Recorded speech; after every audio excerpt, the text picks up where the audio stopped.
Transport TV में आपका स्वागत है। मैं हूं असलम कुरैशी। आप देख रहे हैं ब्रेकिंग न्यूज। देश के आम बजट से ट्रांसपोर्ट जगत को क्या मिला, कौन कौन सी नीतियां आई, जाने आज की ब्रेकिंग न्यूज में। दोस्तों, आज सुबह 11 बजे संसद में वित्त मंत्री निर्मला सीतारमण ने बजट पेश किया। बजट में लगभग सभी चीजों को कवर किया गया। हर किसी के लिए कुछ न कुछ था, लेकिन ट्रांसपोर्ट जगत के लिए क्या था, ये आप लोगों के लिए जानना बेहद जरूरी है। इस बजट में रेलवे को 2,40,000 करोड़ रुपए का आवंटन किया जाएगा, ये बताया गया। लगभग 100 क्रिटिकल ट्रांसपोर्ट इंफ्रास्ट्रक्चर प्रोजेक्ट के लिए कनेक्टिविटी को बढ़ाने के लिए प्राइवेट सेक्टर से 15,000 करोड़ रुपए का आवंटन करने की बात की। व्हीकल स्क्रैपिंग पॉलिसी की भी चर्चा की गई और इसमें भी आवंटन किया जाएगा, ये जिक्र किया गया। Outlay of 2.40 lakh crores has been provided for the railways. 100 critical transport infrastructure projects for last and first mile connectivity for ports, coal, steel, fertilizer and food grain sectors have been identified.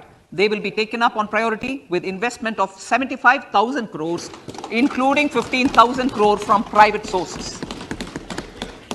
50 additional airports, heliports, water aerodromes and advanced landing grounds will be revived for improving regional air connectivity. Vehicle replacement is an important continuing policy, replacing the old political, replacing, absolutely, thank you. Replacing old polluting vehicles, maybe applicable, right? Replacing old polluting vehicles is an important part of greening our economy. In furtherance of the vehicle scrapping policy mentioned in Budget 21-22, I have allocated adequate funds to scrap old vehicles of the central government. States will also be supported in replacing old vehicles and old state ambulances. तो दोस्तों, वित्त मंत्री निर्मला सीतारमण ने सभी पहलुओं पर तो बात की, लेकिन वर्षों से लंबित पड़ी AIMTC और ट्रांसपोर्ट जगत से जुड़े लोगों की मांगों पर एक भी शब्द नहीं बोला गया। 2022 और 23 के बजट में भी AIMTC की तरफ से फाइनेंस मिनिस्ट्री को एक सजेशन दी गई थी, अपनी मांगे रखी गई थी और इस बार भी कुछ नई मांगों के साथ वो मांगे रखी गई, क्योंकि वो भी पूरी नहीं हुई थी। जैसे कि डीजल और पेट्रोल को GST के अंतर्गत लाना चाहिए। 2014 से पहले परिवहन कारोबार पर TDS लागू नहीं था और 2015 के बजट के बाद परिवहन व्यवसाय में पेश और लागू कर दिया गया। तब से लेकर अब तक इसको खत्म करने के वाजिब तर्क भी दिए गए, आंदोलन भी हुए, लेकिन इस पर भी कोई चर्चा नहीं हुई। IT अधिनियम की धारा 44AE में व्यवहारिक सुधार की आवश्यकता है, उसकी मांग की गई थी, उस पर भी जिक्र नहीं किया गया।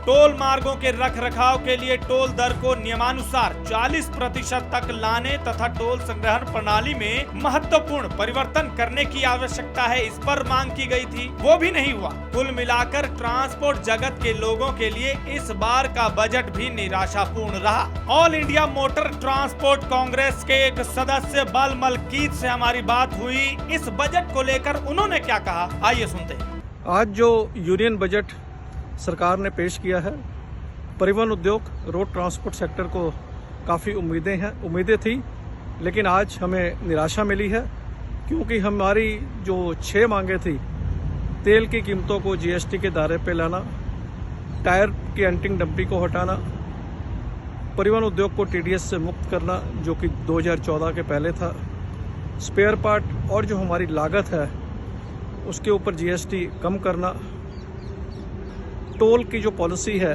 जहां पर कि टोल की लागत पूरी हो चुकी है वहां पर 40% के साथ में भुगतान हो, और single one nation one tax और वन टाइम टोल, कोई भी हमारी मांगों के ऊपर गौर नहीं किया गया।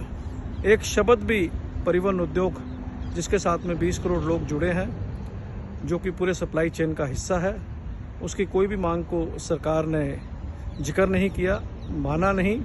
इसके लिए परिवहन उद्योग में बहुत रोष है और हम जो ये बजट है इसका निंदा करते हैं, विरोध करते हैं, सरकार से अपील करते हैं कि हमारे मांगों पर गौर करें और अमेंडमेंट लाए। Bal Malkit Singh, chairman core committee, All India Motor Transport Congress. सुन लिया आपने कि कितना निराशा भरा रहा ये बजट ट्रांसपोर्ट जगत से जुड़े लोगों के लिए। एआईएमटीसी के बाल मलकीत ने कहा कि इस बजट के आने के बाद वो रोष प्रकट करते हैं और अपनी बात मनवाने के लिए और जोर शोर से आगे बढ़ेंगे और इस बजट में अमेंडमेंट की भी वो मांग करते हैं। अब देखना यह है कि ये मांगे इसी तरह लंबित रहेंगी कि इनकी बात सुनी जाएगी। ये थी आज की ब्रेकिंग न्यूज। इस बजट को लेकर आप लोगों के क्या विचार हैं कमेंट सेक्शन में लिखकर जरूर बताइएगा। अगर आपने अभी तक हमारा यूट्यूब चैनल सब्सक्राइब नहीं किया है तो चैनल को सब्सक्राइब कर लें। फेसबुक और ट्विटर पर भी आप हमें फॉलो कर सकते हैं। ट्रांसपोर्ट टीवी देखने के लिए धन्यवाद।